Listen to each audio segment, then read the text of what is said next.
Hinamon ni Pangulong Ferdinand Marcos Jr. ang China na itigil ang pang-aangkin sa teritoryo ng Pilipinas kapalit ng pagtanggal ng Typhoon missile system ng Estados Unidos sa bansa.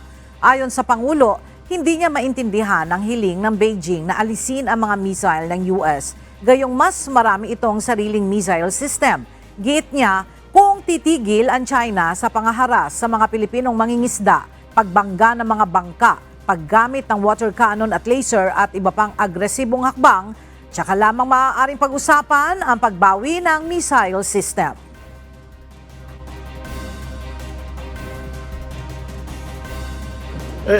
Let's make a deal with China. Stop claiming our territory.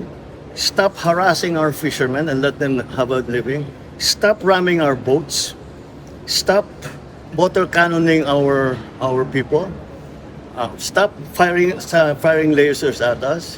And stop your aggressive and coercive behavior. And I'll return the Typhoon missiles. Tigil nila yung ginagawa nila, babalik ko lahat yan.